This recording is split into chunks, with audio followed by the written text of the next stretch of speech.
Salut à toutes et à tous, bienvenue sur Misscom. Est-ce que vous aussi vous posez la question de savoir qu'est-ce que c'est que cet ovni de TikTok? On en a un petit peu parlé dans la vidéo précédente que vous retrouverez dans la description de celle du jour ou à la fin de la vidéo sur ce côté pour vous présenter un petit peu ce nouveau réseau social qu'il ne faut pas louper en 2023. Et oui, c'est le réseau sur lequel il va falloir se pencher avec plus de sérieux en tant qu'entreprise, entrepreneur, start-up. C'est the place to be pour tout ce qu'on a vu dans la précédente vidéo. Aujourd'hui, on rentre un petit peu plus dans le détail justement sur qu'est-ce qu'on fait sur ce réseau. Et ça a toujours cette notion de relations publiques que sont les réseaux sociaux aujourd'hui. C'est un élément indispensable. Cela signifie que pour tous les utilisateurs, on doit pouvoir vous trouver. Je vous remettrai également le lien de la vidéo sur le sujet. Il y a une différence entre être présent, qui est obligatoire finalement un peu partout, à la fois pour s'assurer qu'il n'y ait pas d'usurpation d'identité, par exemple, mais également et surtout pour que toute personne étant un potentiel client pour vous puisse vous trouver là où lui se trouve. Et je vous rappelle la donnée la plus importante que vous retrouverez dans la vidéo précédente, c'est que pour 54% des utilisateurs de TikTok ont plus de 34 ans.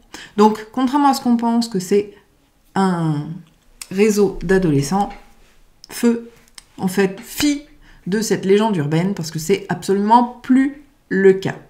D'ailleurs, les jeunes en avaient bien rouspété après, quand TikTok s'est mis à chercher justement les entreprises. Mais oui, parce que l'idée c'est d'attirer les marques pour qu'elles communiquent sur son réseau. Bref, on en revient à notre sujet du jour. Donc, qu'est-ce qu'on fait sur ce réseau?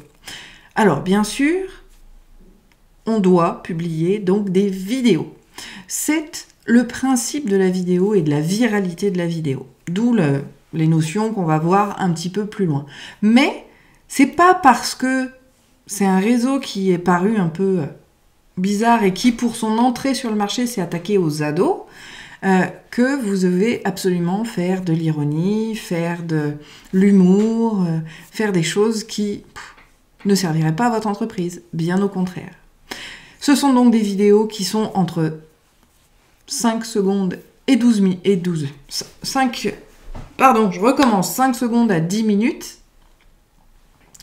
de vidéos sur lesquels vous allez pouvoir justement travailler sur le titre, la description et également les hashtags qui vont être ultra importants, notamment pour catégoriser vos différents contenus. Et dans ces vidéos, alors certes, on a les objectifs de communication qui doivent rentrer dedans. À chaque fois que vous faites une vidéo, c'est sur un objectif bien précis, d'accord? Soit pour développer votre notoriété, soit pour développer justement votre crédibilité ou le lien que vous avez avec votre audience, soit pour les faire agir sur le fait de grandir votre communauté, par exemple. Et à l'intérieur même, je vous le rappelle, on a 4 grandes catégories de contenu, celui pour attirer les gens, celui pour capter leur attention, également celui qui permet de nourrir votre professionnalisme, ce qu'on appelle l'autorité de la marque, et également de développer la confiance auprès des gens, et bien évidemment de les convertir, on l'espère, en potentiels clients, puis en clients. Sachant tous ces points-là, d'accord, on va créer effectivement des contenus vis-à-vis de la plateforme qui vont vous aider à cela. Donc en termes de contenu, il y a 3 types de vidéos que vous pouvez faire sur TikTok qui ont toutes des objectifs un petit peu différents. Alors celui sur lequel justement les gens ont fait le focus, se sont attardés, c'était le terme que j'avais en tête, et qui finalement est celle des ados et pas forcément celle de la marque, quoique justement on va voir pourquoi ça peut être intéressant, ce sont les trends. Les trends, ça veut dire les tendances en anglais, on garde le terme anglophone en français aussi. Donc les trends sont utilisés surtout pour attirer les gens, d'accord? Ces trends, il y en a plusieurs. Il y a les trends de bouche, c'est le principe, hop, ma lampe s'est allumée, je ne sais pas si vous avez vu la différence, je ne sais pas pourquoi, elle s'éclaire, je ne sais pas quand elle est réveillée peut-être. Les trends de bouche, donc, ce sont ce playback qu'on va faire par rapport à une activité, à une spécificité, et qui reprend forcément l'audio d'une série, On a beaucoup Omar Sy, on a beaucoup scènes de ménage aussi qu'on peut entendre. Voilà, ces trends sont celles-ci. On a également les trends de danse. Alors celles-là aussi, c'est celles qui ont été le plus vues sur TikTok parce que c'est celles des jeunes. C'est le principe de reprendre un extrait de musique et de faire par exemple des chorégraphies. Celle du moment, c'est beaucoup la maman et l'enfant qui font une petite chorégraphie très courte. Là encore, on est dans le principe d'entertainment, mais ça ne veut pas dire qu'en tant qu'entrepreneur, vous allez devoir le faire. Non. Par contre, utiliser le son, la bande son dans vos vidéos va être justement un avantage pour vous permettre de remonter vis-à-vis de l'algorithme en utilisant justement ces spécificités. Il y a également les trends au niveau des effets. Les effets que l'on va pouvoir faire sur la vidéo. Hein. C'est un peu le principe des effets qu'on a aussi sur Insta. Mais bon, celui-ci, on l'utilise peu, par contre, dans l'entreprise, parce que ça n'a pas forcément grand intérêt. Et le dernier, qui lui va être je l'ai un peu cité par rapport à la danse, c'est surtout la musique. La musique, celle-là, vous allez pouvoir effectivement utiliser ce trend-là pour travailler avec l'algorithme vis-à-vis de votre visibilité sur TikTok.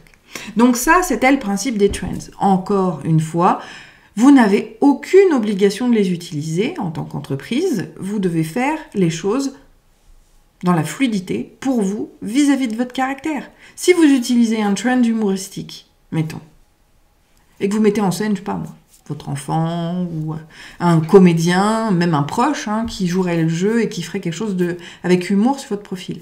Ce n'est pas congruent à votre activité. Et donc, on va se retrouver avec une dissonance cognitive. Vous savez qu'elle revient souvent dans mes vidéos, parce que ce qu'on a vu a donné envie de voir certaines choses et que derrière, c'est plus du tout le même ressenti. Donc, moi, je serais vous, voilà, faites les choses, encore une fois, en fonction de vous et on ne se force surtout pas. Donc, deuxième trend qu'on peut avoir, excusez-moi, le chat participe aujourd'hui à la vidéo, c'est le face caméra. Alors, le face caméra, il est très simple, c'est dans le principe de raconter donc une histoire, bien souvent la vôtre et celle de votre entreprise, c'est le principe de storytelling, mais également et surtout, celle qui est intéressante en tant qu'entrepreneur, start-up ou entreprise, c'est celui d'éduquer son audience vis-à-vis de notre spécialité et de nos spécificités. Je vais y arriver aujourd'hui. Donc là, on a vraiment un intérêt certain vis-à-vis de ce contenu-là parce qu'il va pouvoir, cette typologie de contenu va s'appliquer à n'importe quel corps de métier.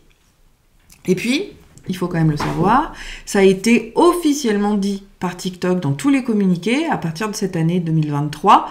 Ce sont ces contenus-là d'origine et qui sont spécifiques aux créateurs de contenu qui vont être boostés par la plateforme. C'est pour ça, c'est un des éléments qui fait que je peux vous dire qu'il ne faut pas manquer TikTok pour cette année parce que c'est vraiment un grand virage. Enfin, et le dernier, et celles-là, c'est celles qui sont les plus faciles et les plus intéressantes à faire pour rester actif sur le réseau sans se prendre la tête, ce sont ce qu'on appelle les textes sur vidéo. C'est une vidéo lambda, n'importe laquelle, ça peut être des vagues qui tournent, ça peut être un coucher de soleil, ça peut être... moi, je vais utiliser celle que j'ai de mon ami Eric où on voit des fourmis, une fourmilière qui bouge, parce que ce sont... En fait, l'idée, c'est d'avoir une vidéo très très courte sur laquelle on va coller du texte. Et ces vidéos-là ont deux intérêts très pertinent, c'est celui d'attirer l'intérêt, parce que justement, on joue sur une dissonance cognitive sympa, c'est qu'on peut avoir une vidéo, mais un texte une vidéo humoristique, enfin, je veux dire, les fourmis, ça n'a rien à voir avec l'entrepreneuriat ou la com. Par contre, ça va être en raccord avec le texte que je vais écrire sur le fait, justement, de travailler sur des choses très importantes. Les petits détails font les grandes actions de communication.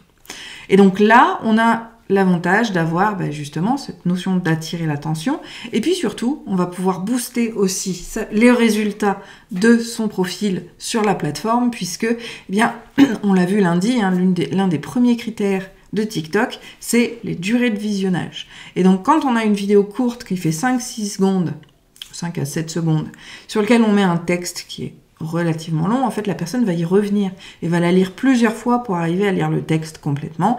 Et donc, on va booster l'algorithme.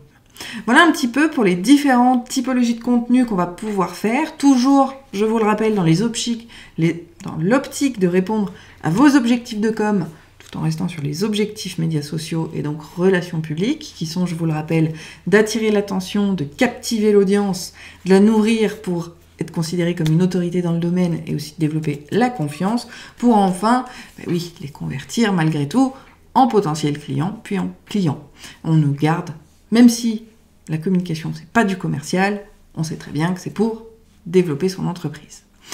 Donc si vous y voyez un petit peu plus clair avec ça, n'hésitez pas à mettre un pouce en l'air à cette vidéo. Si vous avez toute question, je vous invite à la commenter également. Et puis à rejoindre le Marketing Lab si vous voulez justement tester comment rentrer sur TikTok. Je vous souhaite une très bonne journée, un très bon appétit et on se retrouve la semaine prochaine pour une nouvelle thématique et sur le Marketing Lab pour les rencontres du vendredi. Très bonne journée. Ciao.